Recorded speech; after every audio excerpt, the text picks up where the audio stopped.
Assalamualaikum warahmatullahi wabarakatuh. Salam sejahtera untuk kita sekalian. Shalom, Om Swastiastu, Namo Buddhaya, salam kebajikan. Bertemu lagi dengan saya pada mata kuliah Pendidikan Kewarganegaraan. Di pertemuan ketujuh ini, saya akan coba merefleksikan kembali ya, substansi materi yang kita pelajari mulai dari pertemuan pertama sampai pertemuan ke-6. Karena di minggu depan Anda akan masuk pada masa ujian setengah semester. Nah, oleh karena itu perlu kita membuat semacam mereview kembali ya, mereview kembali pokok-pokok bahasan yang sudah kita pelajari. Mulai dari mengapa sih kita mesti belajar pendidikan kewarganegaraan ya. Belajar pendidikan kewarganegaraan sebetulnya adalah belajar untuk bagaimana memupuk rasa kebangsaan dan cinta tanah air bagi kita sebagai bangsa. Jadi penting bagi kita untuk mempelajari mata kuliah pendidikan kewarganegaraan adalah senantiasa untuk memupuk, memperkokoh, ya, kemudian membangun kembali kesadaran kita sebagai sebuah bangsa yang harus memang mencintai bangsa dan negara ini. Nah, adapun ruang lingkupnya, ya, belajar pendidikan kewarganegaraan ini pada hakikatnya kita belajar tentang keindonesiaan, ya, belajar tentang segala hal yang ada di Indonesia ini, mulai dari karakteristik warga masyarakatnya, kemudian sistem hukum yang ada, sistem pemerintahan yang berjalan, dan lain sebagainya. Dan tentu yang penting bagi kita adalah mempelajari konsensus dasar berbangsa bernegara sebagai satu wujud kesepahaman gitu ya, kesepahaman dasar, kesepakatan dasar dalam membincangkan tentang Indonesia, mulai dari Pancasila, Undang-Undang Dasar Negara Republik Indonesia tahun 45, kemudian Bhinneka Tunggal Ika, dan kemudian Negara Kesatuan Republik Indonesia. Apa sih sebetulnya tujuan daripada itu gitu ya? Tujuannya tidak lain adalah bagaimana Anda mampu menjadi manusia Indonesia seutuhnya. Manusia Indonesia seutuhnya itu adalah manusia Indonesia yang memang betul-betul memahami siapa dirinya sebagai orang Indonesia, dari mana dia berasal dan kemana dia akan menuju gitu. Makanya kalau Anda masih ingat di pertemuan pertama, saya katakan bahwa mempelajari mata kuliah ini sejatinya kita akan membincangkan tentang tiga hal. Di mana kita berasal, bagaimana posisi saat ini, dan kemana kita akan menuju. Tentu dalam proses itu ada perbincangan tentang bagaimana cara-cara untuk mencapai tujuan itu. Nah, kita sudah mempelajari tentang konsensus ya, konsensus dasar berbangsa dan bernegara ya. Kita perlu dibangun secara lebih komprehensif ya pemahaman akan konsensus dasar berbangsa dan bernegara ini. Mulai dari Pancasila. Pancasila sudah kita urai. Dia berposisi sebagai falsafah, dia berposisi sebagai ideologi, itu ya. Juga dia berposisi sebagai pandangan hidup. Nah, bahkan Pancasila misalnya oleh Bung Karno dikatakan dia sebagai philosophical grounds lah atau falsafah dasar ya. Dan dia juga sekaligus sebagai Weltanschauung atau pandangan hidup.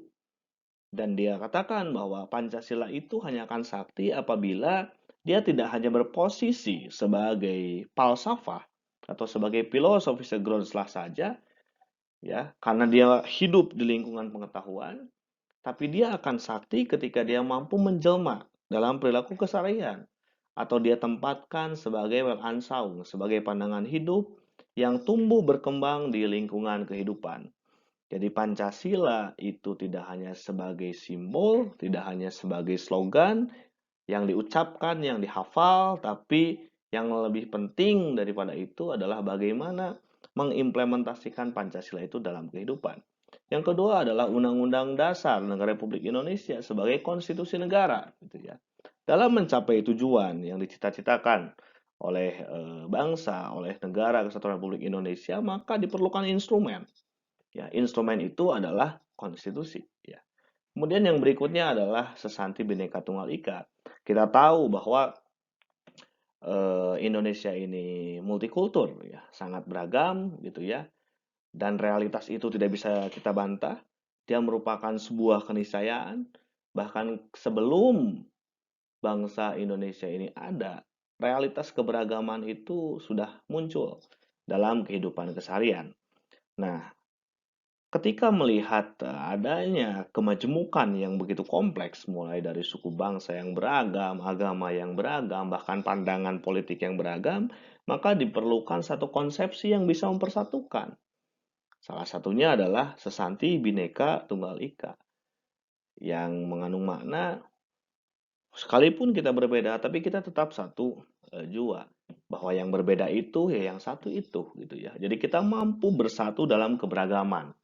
Kemudian yang terakhir adalah NKRI, Negara Kesatuan Republik Indonesia, sebagai wadah ya, wadah bagi bangsa Indonesia untuk mempersatukan ya, mempersatukan ragam pemahaman, ragam persepsi yang dibingkai oleh satu tujuan gitu ya, bahwa kita hidup, tumbuh, berkembang di bawah payung atau di bawah wadah yang sama ya, Negara Kesatuan Republik Indonesia. Nah, diperlukan pemahaman empat hal ini gitu ya, agar kita menjadi warga negara yang cerdas dan baik, agar kita mampu menjadi manusia Indonesia seutuhnya. Nah, kita juga sudah mempelajari tentang identitas nasional ya. Tentu Anda masih ingat ketika kita mengurai apa saja sih yang disebut identitas nasional itu ya. Dalam konsepsi identitas nasional di Indonesia, bahwa identitas-identitas lokal itu ya, atau budaya-budaya lokal itu dialah yang menentukan corak kebudayaan nasional. Identitas-identitas lokal itulah yang menjadi identitas nasional, gitu ya. Jadi kalau kita katakan bahwa eh, siapa Indonesia? Indonesia itu adalah Jawa, Indonesia itu adalah Sunda, Indonesia itu adalah Kalimantan, Indonesia itu adalah Batak, Indonesia itu adalah Tari Saman, Indonesia itu adalah Calung dan lain sebagainya. Ya. Maka dengan demikian dapat kita tarik kesimpulan bahwa bicara identitas nasional itu bicara tentang kekhasan, bicara tentang karakteristik yang melekat pada sebuah bangsa. Dan dalam konsepsi kebudayaan nasional, identitas nasional itu merupakan atau dibentuk oleh identitas-identitas lokal. Yang walaupun tidak semua tata nilai atau lokalitas itu bisa diakomodir menjadi identitas nasional. Karena hanya nilai-nilai lokal yang tidak saling bertentangan lah yang bisa diakomodir menjadi identitas nasional. Dan itu perlu kesepakatan-kesepakatan. Misalnya, Sesanti Bhinneka Tunggal Ika itu menjadi identitas nasional kita. Kemudian bendera merah putih itu menjadi identitas nasional kita. Kemudian konsepsi kebudayaan nasional tadi ya, itu menjadi identitas nasional kita. Dan banyak identitas-identitas lain gitu yang tidak hanya bicara tentang simbolik, tapi bicara tentang sistem nilai. Ya, sistem nilai yang ada di Indonesia ini, gitu ya. Masih banyak yang bisa kita urai. Tapi setidaknya yang secara simbolik bisa kita jadikan pegangan, ya antara lain adalah bendera merah putih, kemudian lambang Garuda Pancasila, Sesanti Bhinneka Tunggal Ika, kemudian Pancasila itu sendiri sebagai falsafah dan ideologi bangsa, ya. Kemudian eh, apa namanya, lagu kebangsaan Indonesia Raya dan lain sebagainya. Yang itu semua dianggap bisa mempersatukan dan diakui posisinya sebagai satu ciri karakteristik yang khas yang dimiliki bangsa Indonesia. Nah, kemudian yang berikutnya bicara tentang sistem hukum atau konstitusi ya. Mudah-mudahan Anda masih ingat bahasan mengenai konstitusi. Bahwa konstitusi suatu negara itu pada hakikatnya merupakan hukum dasar tertinggi yang memuat hal-hal mengenai penyelenggaraan negara ya. Seperti yang tadi saya sampaikan, bahwa dalam mencapai tujuan berbangsa dan bernegara diperlukan alat, diperlukan instrumen, ya dialah konstitusi gitu ya. Apalagi ya kita sudah mendeklarasikan diri sebagai sebuah negara hukum, bahwa Indonesia adalah negara hukum ya. Maka tertinggi ya untuk mengatur jalannya pemerintahan, untuk mengatur keberjalanannya negara diperlukan satu peraturan, satu mekanisme, ya. Nah, oleh karena itu, suatu konstitusi harus punya sifat yang lebih stabil gitu ya daripada produk hukum lainnya. Stabil dalam arti dia membincangkan hal-hal yang umum gitu ya dan keberadaannya itu bisa melampaui zaman. Dalam arti ketika dia diputuskan hari ini dia harus bisa memprediksi hal-hal yang akan terjadi di masa yang akan datang. Karena posisinya sebagai hukum yang paling tertinggi ya. Nah, terlebih lagi jika jiwa dan semangat pelaksanaan penyelenggaraan negara juga diatur ya dalam konstitusi sehingga perubahan suatu konstitusi dapat membawa perubahan yang besar terhadap sistem penyelenggaraan negara. Oleh karena itu, bisa jadi suatu negara yang demokratis berubah menjadi otoriter misalnya karena terjadi perubahan dalam konstitusinya. Apakah itu mungkin? Itu dimungkinkan gitu ya. Karena konstitusi dibuat untuk mencapai tujuan yang dicita-citakan. Tinggal bagaimana nanti proses negosiasi ya di parlemen atau di badan pembuat konstitusi itu gitu ya. Nah, sifat daripada konstitusi itu juga harus mengikuti perkembangan zaman. Ya, harus mengikuti perkembangan zaman bahwa konstitusi tidak bisa itu saja dalam arti ketika zaman sudah berubah maka konstitusi harus mengikuti itu gitu ya dan berposisi sebagai alat untuk melindungi agar masyarakat atau bangsa itu bisa tetap terlindungi hak-haknya ya hak-haknya sebagai warga negara ataupun hak-hak dasarnya sebagai manusia. Nah, selanjutnya ya, bicara tentang konstitusi, maka di Indonesia konstitusinya adalah Undang-Undang Dasar Negara Republik Indonesia tahun 45. Yang ini memuat hal-hal substansial, ya, mulai dari bentuk negara kita seperti apa, kemudian bagaimana mekanisme pengambilan keputusan, kemudian bagaimana apa namanya syarat-syarat menjadi presiden, siapa yang berhak menjadi presiden, kemudian berapa lama seseorang berhak menjadi presiden dan lain sebagainya gitu ya. Sampai memuat hak-hak dasar ya, hak-hak warga negara dan hak-hak asasi manusia itu diatur dalam konstitusi. Walaupun memuat hal-hal yang sifatnya umum karena akan diatur lebih lanjut dalam undang-undang di bawahnya. Nah, termasuk konstitusi juga memuat nilai-nilai demokrasi gitu ya. Terdapat beberapa nilai dasar demokrasi yang tertuang dalam Undang-Undang Dasar Negara Republik Indonesia tahun 45. Di antaranya adalah keterlibatan warga negara dalam pengambilan keputusan politik. Misalnya di situ dikatakan bahwa setiap warga negara punya kedudukan yang sama dalam hukum dan pemerintahan, misalnya. Kemudian setiap warga negara punya hak untuk memilih dan dipilih, misalnya sebagai sebuah hak dasar. Kemudian yang kedua ada perlakuan dan kedudukan yang sama tadi ya dalam hukum dan pemerintahan, semuanya sama, tuh ya. Kemudian kebebasan dan perlindungan terhadap hak asasi manusia, tentu Anda bisa lihat di pasal 28 mulai dari 28A sampai J itu membincangkan tentang hak asasi manusia, membincangkan tentang hak dasar yang dimiliki oleh manusia atau warga negara Indonesia dalam hal ini. Kemudian ada sistem perwakilan, ya, sistem perwakilan. Misalnya kita memilih anggota DPR untuk mewakili suara kita di parlemen. Kemudian pemerintahan yang berdasarkan atas hukum. Nah, pasal 1 ayat 3 misalnya menyatakan bahwa Indonesia adalah negara hukum. Konsekuensinya adalah apa yang dilakukan di republik ini harus didasarkan pada tata aturan yang berlaku. Tidak bisa misalnya siapapun atau lembaga negara sekalipun melakukan sesuatu itu di luar daripada aturan yang ditetapkan gitu ya. Harus semuanya berdasarkan atas hukum. Nah, kemudian ada sistem pemilihan yang menjamin pemerintahan oleh mayoritas dan pendidikan rakyat yang memadai. Nah, itu kira-kira nilai-nilai demokrasi yang terkandung dalam Undang-Undang Dasar Negara Republik Indonesia tahun 1945. Nah, selanjutnya ya, kita juga sudah membincangkan tentang bagaimana harmonisasi hak dan kewajiban negara gitu ya dan warga negara serta hak asasi manusia. Jadi ada perbedaan antara hak kita sebagai warga negara dengan hak asasi manusia. Perbedaannya dari sisi apa? Ya, kalau hak warga negara, dia melekat pada diri warga negara atau pada diri seseorang karena statusnya sebagai warga negara. Jadi yang bukan warga negara itu tidak punya hak. Oke ya. Kalau hanya penduduk, dia belum tentu memiliki hak sebagai warga negara. Contoh misalnya, ada orang dari luar, katakanlah dari negara lain, masuk ke Indonesia, diam di Indonesia, posisi dia sebagai penduduk Indonesia, artinya mendiami Indonesia.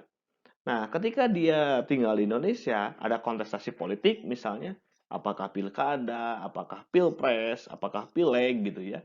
Dia tidak punya hak politik. Dia tidak punya hak untuk memilih dalam kontestasi politik. Karena apa? Karena dia bukan warga negara gitu. Ya, sekalipun memang setiap orang itu punya hak politik, setiap individu punya hak politik, tapi dalam konteks ini ya, hak politik tersebut hanya dibebankan pada seseorang yang mempunyai status sebagai warga negara dari suatu negara. Gitu ya. Berbeda ketika kita membincangkan hak asasi manusia.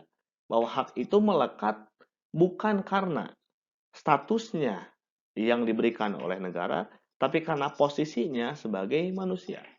Ya. Jadi perbedaannya adalah ketika hak warga negara itu diberikan oleh negara, tapi kalau hak asasi manusia itu dilindungi oleh negara. Ya, ada perbedaan di situ. Nah, kemudian bicara tentang kewajiban negara dan kewajiban warga negara. Apa yang menjadi kewajiban negara? Itu semua yang diatur dalam konstitusi.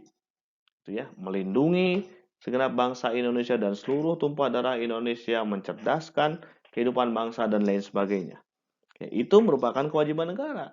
Dan hak warga negara adalah menerima itu. Ya, tadi misalnya diperlakukan sama di mata hukum dan pemerintahan, memperoleh jaminan pendidikan dan lain sebagainya. Ya. Nah, selain negara, warga negara pun juga punya kewajiban gitu ya. Kewajibannya apa? Misalnya, setiap warga negara itu berhak dan wajib ikut serta dalam upaya pembelaan negara gitu ya. Ketika negara memerlukan kita, warga negara, maka kita wajib melakukan upaya bela negara itu. Ya, dan serangkaian kebijakan lainnya yang harus dijalankan oleh warga negara.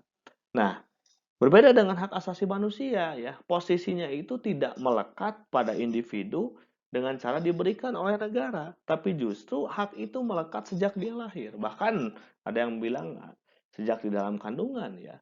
Karena apa? Karena posisi dia sebagai manusia. Banyak hak-hak yang melekat pada diri manusia, hak-hak dasar yang melekat pada diri manusia. Anda bisa baca kembali itu di Undang-Undang 39 tahun 99. Ada hak hidup, ada hak untuk melanjutkan keturunan, dan lain sebagainya. Nah, oleh karena itu, belajar PKN ini pada dasarnya adalah belajar tentang keindonesiaan, belajar untuk menjadi manusia yang berkepribadian Indonesia, membangun rasa kebangsaan, dan mencintai tanah air Indonesia. Nah, seorang sarjana atau profesional sebagai bagian dari masyarakat Indonesia yang terdidik perlu memahami tentang Indonesia, memiliki kepribadian Indonesia, memiliki rasa kebangsaan Indonesia, dan mencintai tanah air Indonesia. Nah, warga negara inilah yang disebut sebagai warga negara yang cerdas dan baik atau smart and good citizen. Ya, dalam kehidupan bermasyarakat, berbangsa, dan bernegara yang demokratis. Hal ini berarti bahwa pendidikan kewarganegaraan ini sangat penting dalam pengembangan kemampuan utuh sarjana atau profesional. Nah, melalui mata kuliah ini diharapkan akan terbangun wawasan kewarganegaraan yang baik, kemudian terbangun sikap dan tanggung jawab yang demokratis, kemudian terbangun juga berbagai keterampilan kewarganegaraan yang pada akhirnya melahirkan kepercayaan diri sebagai sebuah bangsa, gitu ya. Anda mampu berpartisipasi dalam kehidupan sosial dan politik, kemudian melahirkan komitmen untuk senantiasa melakukan upaya bela negara. Nah, ini semua tidak bisa secara parsial, akan tapi harus dilakukan, harus berjalan secara holistik dan komprehensif ya. Pada akhirnya tujuan daripada Pendidikan kewarganegaraan ini adalah bagaimana mendorong mahasiswa sebagai seorang sarjana yang punya karakteristik sebagai warga negara yang cerdas dan baik. Demikian barangkali summary dari saya mengenai eh, substansi pokok yang sudah kita pelajari selama 6 pertemuan. Mudah-mudahan minggu depan Anda bisa menyelesaikan ujian tengah semester dengan baik. Tolong baca, fahami ya soal-soal yang diajukan, kemudian Anda jawab dengan argumen-argumen yang didukung oleh ya data, fakta, dan pandangan-pandangan ahli untuk memperkokoh argumentasi saudara sekalian. Demikian dari saya. Terima kasih. Sekali lagi saya ucapkan selamat berjuang untuk ujian tengah semester. Wassalamualaikum warahmatullahi wabarakatuh.